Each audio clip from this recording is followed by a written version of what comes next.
এক জেলায় দুই সুইমিং পুল শুনেছেন কখনো? কিন্তু কোনোটি ব্যবহার হয় না। আছে ইনডোর স্টেডিয়াম, জিমনেশিয়াম, সেগুলোও অব্যবহৃত। সব মিলে ক্রীড়া স্থাপনার ভান্ডার যেন গোপালগঞ্জ। ছোট ছোট সমস্যা বাধা কোটি টাকার এসব অবকাঠামো ব্যবহারে।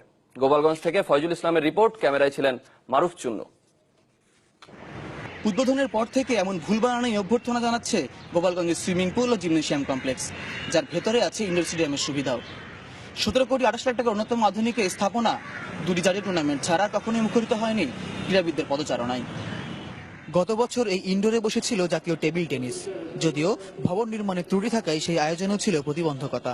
বাতাসের গতিবেগ সমস্যা তৈরি করেছিল। এর আগে বা পরে জাতীয় তো দূরের কথা, স্থানীয় কোনো খেলার জন্যও ব্যবহৃত হয়নি এই ইনডোর জিমনেশিয়াম বা সুইমিং পুল। সমস্যায় পরিপূর্ণ জিমনেশিয়ামটিও শূন্য প্রায় অনুশীলনের সরঞ্জাম, মাত্র 5টি যন্ত্র থাকলেও ব্যবহার হওয়ার আগে নষ্ট একটি। আমাদের এখানে যে সমস্যাগুলো আছে, আমি আমার হেড অফিসে এই বিষয়গুলো লিখিত আকারে জানিয়েছি। এগুলো পরীক্ষার প্রক্রিয়াধীন অবস্থানে আছে। হয়তো অচিরেই এই সমস্যাগুলো সমাধানের উদ্যোগ গ্রহণ করা হবে। 2014 সালে জাতীয় সাঁতারের সময়ই একবার পানিতে পূর্ণ হয়েছিল এই পুল। এরপর থেকে খটখটে শুকনো। পানি ছাকার দুটি যন্ত্রের একটি শুরু থেকেই নষ্ট। তাই সেরা সাঁতারুর খোঁজে বাংলাদেশ ট্যালেন্ট হান্টের গোপালগঞ্জ পর্ব হয়েছে মহিলা ক্রীড়া কমপ্লেক্সের সুইমিং পুলে।